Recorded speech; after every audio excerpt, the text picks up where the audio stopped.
Cewek yang gue deketin bilang, sorry ya, mamaku nyari menantu komisaris BUMN.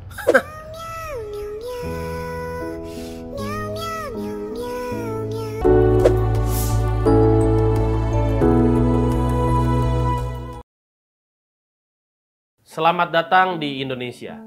Dengan prinsip Asian value yang semakin kental menembus sendi-sendi BUMN. Jabatan komisaris di plat merah menjadi alat bayar utang budi politik usai Pilpres 2024. Minggu lalu, holding BUMN Pertambangan Mining Industri Indonesia atau MIND mengangkat politikus Gerindra Fuad Bawazir jadi komisaris utama. Nggak cuma Fuad Bawazir, pendiri Partai Solidaritas Indonesia Grace Natali juga dapat jatah jadi komisaris. Kalau dilihat backgroundnya, Gerindra kan partai yang didirikan Prabowo. Kalau PSI jadi pendukung Prabowo dalam pemilu kemarin. Ada lagi nih, di PT Pertamina Persero, orang terdekat Prabowo dilantik jadi komisaris utama, yaitu Simon Aloysius Mantiri. Pertamina juga nunjuk Condro Kirono jadi komisaris independen. Kalau ditarik ke belakang, kedua orang itu petinggi di tim kampanye nasional Prabowo Gibran. Ya emang sih nggak melanggar hukum. Sebagai pemegang saham, emang pemerintah yang berhak nunjuk komisaris. Kebiasaan ini udah dari lama. Tapi sampai kapan melantik orang yang bukan sesuai keahliannya di posisi strategis pemerintahan? Padahal Undang-Undang Nomor 19 Tahun 2003 tentang BUMN udah jelas. Komisaris wajib memiliki pengetahuan yang memadai di bidang usaha perseroannya. Tugas utama komisaris adalah mengawasi serta memberikan nasihat atas jalan usahanya. Kalau kompetensinya nggak memadai, mustahil ada pengawasan dan pengarahan yang bagus.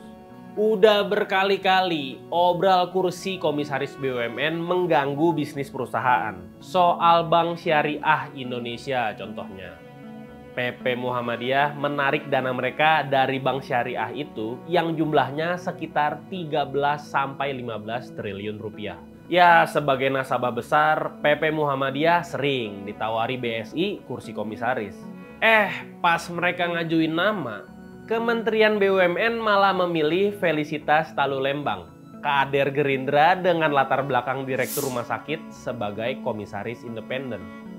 Pemerintahan di bawah Jokowi udah sering banget ngelakuin hal-hal kayak gini. Survei Transparency International Indonesia per Maret 2021 nyebutin sebanyak 14,3% komisaris BUMN adalah relawan dan anggota partai pendukung Jokowi pada pemilu 2014 dan 2019. Porsi terbanyak 51,6% diisi birokrat sebagai perwakilan pemerintah. Dan hanya 17,6% dari kalangan profesional. Jabatan komisaris BUMN harusnya diisi orang yang kompeten, bukan jadi hadiah buat pendukung presiden terpilih.